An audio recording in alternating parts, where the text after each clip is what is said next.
Kita lanjutkan saja Bu Nasria. Saya persilakan Bu. Oke, terima kasih. Bapak yang share screen.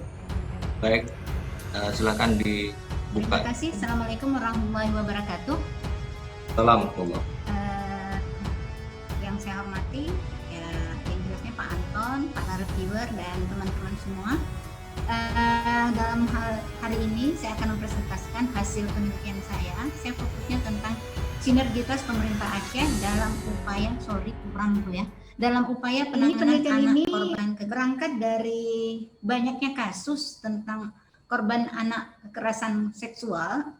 Diawali dengan korban kekerasan. Itu ada 158 kasus di tahun 2019 yang kalau kita lihat ini adalah daftarnya. Kasus kekerasan seperti apa, perkosaan 34, pelecehan seksual 33, yang psikis, yang KDRT, incest, sodomi, dan sebagainya. Next, Pak. Tapi dari sekian banyak kasus, itu yang paling banyak adalah korban kekerasan seksual. Nah, tahun 2018 sendiri ada 203 kasus, 2017 ada 240 kasus, 2016 ada 177 kasus. Nah, kalau kita lihat meskipun ada sedikit penurunan, tetapi pada dasarnya ini fenomena gunung es yang banyak atau tidaknya ini satu hal. Ketika tidak ada bukan berarti tidak ada. Dan satu hal, ketika begitu banyak juga bukan berarti di sana banyak. Jadi ada kaitannya dengan pencatatan dan keberanian orang untuk melaporkan. Jadi ada kaitannya, semakin sebuah institusi itu bagus, penanganannya bagus, membuat orang percaya untuk melapor. Dan semakin tidak bagus, semakin orang tidak ingin melapor, karena ini sesuatu yang aib. Jadi ketika banyak atau tidak banyak, jangan menjadi catatan bahwa itu akan paling banyak. Dan ketika tidak ada, bukan berarti tidak ada kasus tersebut. Nah, tapi kita berdasarkan data yang ada. Nah, banyak yang ada itu menyebabkan saya tertarik untuk apa aja sih kerja pemerintah, bagaimana sinergitas mereka di antara stakeholder yang harus mereka lakukan. Dan kita berharap dengan penelitian itu menyebabkan kita ingin melihat mungkin ada solusi, di mana celahnya yang bisa kita. Adapun pertanyaan penelitian kita ada 4, yaitu bagaimana bentuk sinergitas pemerintah Aceh dalam menangani kasus kekerasan seksual terhadap anak, yaitu para stakeholder yang ada. Berikutnya adalah apa upaya yang dilakukan pemerintah Aceh dalam menangani hal ini, dan apa saja kendala yang mereka hadapi, dan bagaimana hasilnya. Next, berikutnya Pak. Nah, bagusnya Pak ya, slideshow.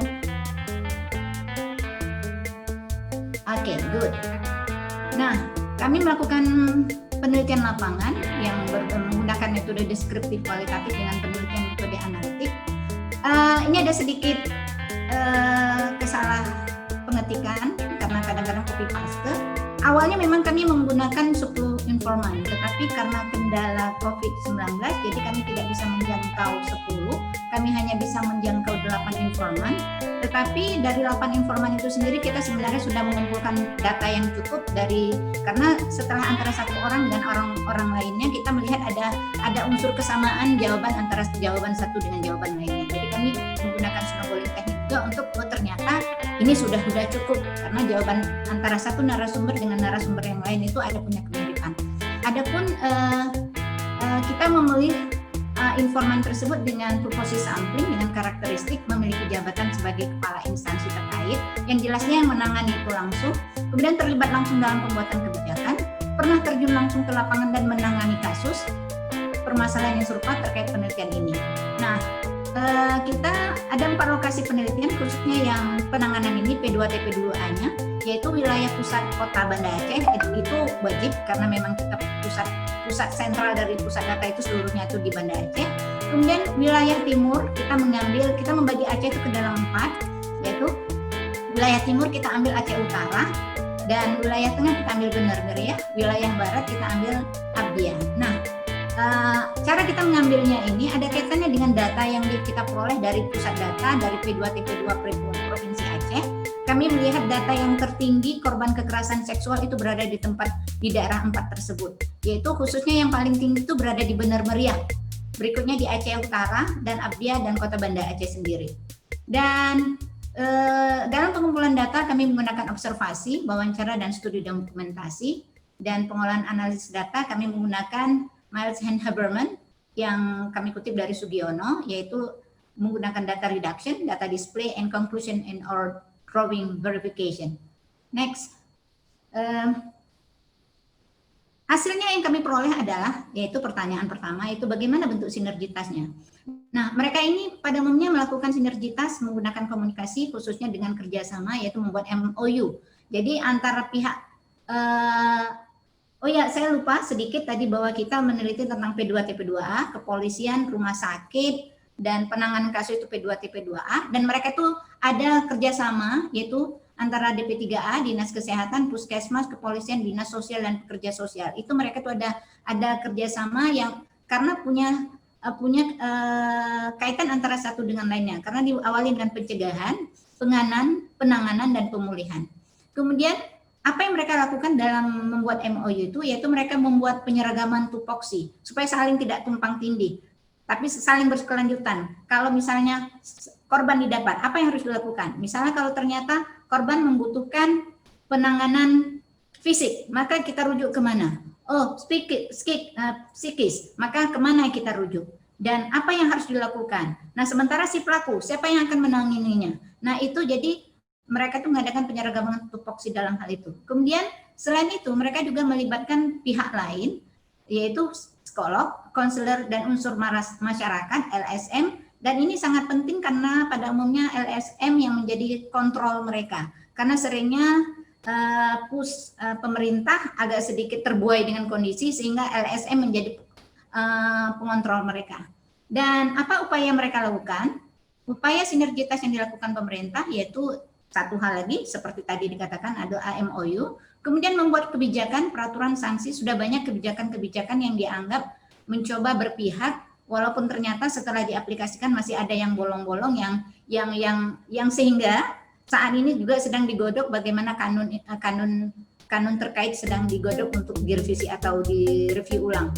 Kemudian memperkuat lembaga P2TP2A. Nah, rupanya ternyata P2TP2A itu sebenarnya lembaga LSM yang dipakai pemerintah. Yaitu sebenarnya bukan pemerintah itu sendiri. Nah, sekarang sudah ditingkatkan menjadi UPTD dan konsekuensinya sehingga memang ada dana khusus yang besar untuk mereka untuk itu. Inilah salah satu upaya yang dilakukan oleh pemerintah untuk betapa concernnya mereka tentang ini. Kemudian mereka berusaha khususnya untuk penanganan pelaku diupayakan supaya pelaku itu benar-benar dihukum sesuai dengan hukum yang berlaku. Next.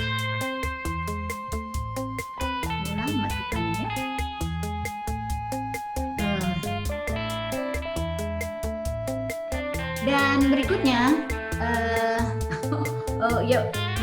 biar saya aja Pak. Dan upaya yang dilakukan itu ada beberapa hal selain apa yang mereka sendiri, itu ada namanya upaya untuk korban dan pelaku. Nah, untuk korban ada beberapa tahapan yang mereka lakukan, yaitu mulai dengan menjaga korban apabila mereka tidak mendapat info tetapi korban itu sendiri tidak mau melapor. Nah, itu salah satu yang dilakukan mereka ketika menjangkau. Berikutnya, korban diupayakan mendapatkan pemulihan, rehabilitasi, dan pemberdayaan.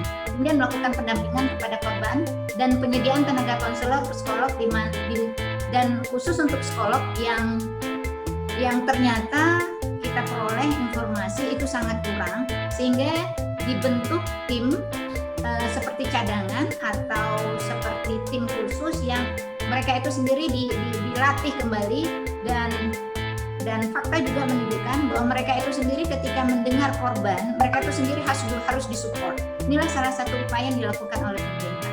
Berikutnya untuk pelaku ya tentunya diberikan sanksi khusus sesuai dengan diatur dalam undang-undang. Berikutnya Pak. Nah, pertanyaan ketiga yaitu apa saja kendala? Nah, kalau kami lihat ada 3 hal yang menjadi kenapa yang sepertinya sinerginya itu cukup bagus, mereka sudah melakukan yang terbaik, tetapi ternyata tidak serta-merta itu berjalan dengan lancar, sebab ada banyak faktor yang menyebabkan ini terjadi. Setidaknya ada 3, yang pertama dari aspek masyarakat. Tingkat pemahaman masyarakat bahkan aparatur desa itu masih rendah terhadap jenis bentuk kekerasan seksual terhadap anak. Bahkan ini karena aib, dianggap aib, sehingga banyak yang mencoba menutupi. Dan yang seringnya pelakunya itu sendiri kita lihat berdasarkan data, pada umumnya orang-orang dekat, bahkan orang tuanya sendiri. Dan guru ngaji yang justru yang menjadi tokoh di dalam masyarakat.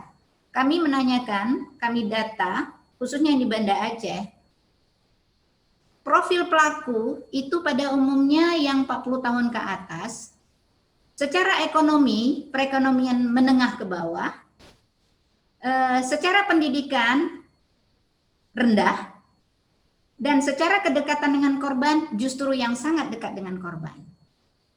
Kalau dilihat, tokoh-tokohnya adalah yang paling dekat, paman, abang, orang tua sendiri.